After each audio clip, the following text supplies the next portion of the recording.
High everyone, welcome back to my channel. So अहिले भने चाहिँ म के गर्दैछु भन्दाखेरि चाहिँ रुम सिफ्ट हुन आँटेको छु हो, यहीँ उतापट्टिको रुममा। अन्त मेरो रुमको हालत चाहिँ यस्तो भइरहेछ हो। अघि भन्दाखेरि चाहिँ रुम चाहिँ अलिकति सानो छ, अन्त उतापट्टिको बहिनी चाहिँ रुम छोडेर घर गयो नि त। अनि मलाई चाहिँ त्यो रुममा अस्तिदेखि सिफ्ट हुनु मन थियो, यहीँ उतापट्टिको रुममा। अन्त सो म चाहिँ अब सिफ्ट हुन्छु। मेरो स्नेहाले छ सबैलाई चाहिँ उसको रुममा चाहिँ म सिफ्ट हुँदैछु। अब कति बेसी मेमोरिजहरू हुन्छ है। के भन्नु चाहन्छौ तिमी यहाँ बसेको? तिम्रो पल कस्तो थियो बिल्डिङमा? दामी थियो। Thank you uncle.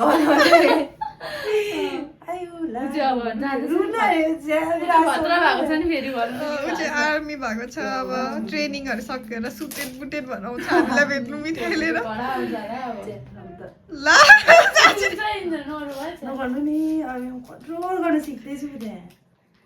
त्यसरी रोएर कहाँ हुन्छ भित्र फाउन्ने घरहरू जानु।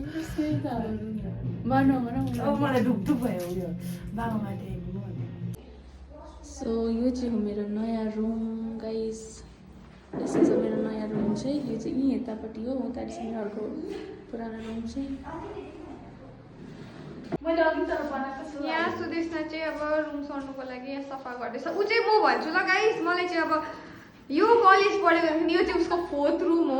अन्त ऊ चाहिँ रुम सर्छ, तर दुःख चाहिँ कसलाई पर्छ भन? सरेको तीनटा रुम होइन, तर सेम बिल्डिङमा हो। सरेको चाहिँ किनभने यहाँ चाहिँ अब एक्ट्रास रुम छ नि त, यसरी हो। 1 2 3 4 5 6 यहाँ पनि छ रुम। अन्त ऊ चाहिँ अब यहाँ सर्दैछ फेरि। यति बेसी सर्छ नि, अब 4 खेप भइसक्यो होइन रुम सरेको चाहिँ। अहिले चाहिँ ऊ यहाँ बस्दै थियो।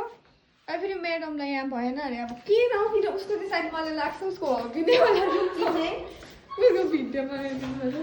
आजकल त बनाउँदैन त होइन? बनाउँछ है। म देख्छु नि त। यहाँ सफा गर्दैछ। एन्जल पनि छ यहाँ। अबे त्यो मलाई यसो गरिदिन्छु।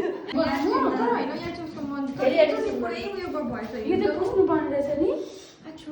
सबै सो मैले चाहिँ सामानहरू लगेर यस्तो सफा पनि गरिदिइसकेको छु। मेरो रुम चाहिँ यस्तो भएको छ। यो थियो मेरो पुरानो रुम। अब चाहिँ म मेरो नयाँ रुम देखाउँछु। सो गाइस, मेरो चाहिँ यस्तो हालत भएको छ। मेरो साथीहरू पनि सघायो। यहाँ भाइहरूले सिलिन्डर पनि जोडिदिइसक्यो। अन्त लुगाहरू पनि यस्तो मिलाएँ। अब यो डल्लै मिलाउँदा चाहिँ महत्त्व हुन्छ।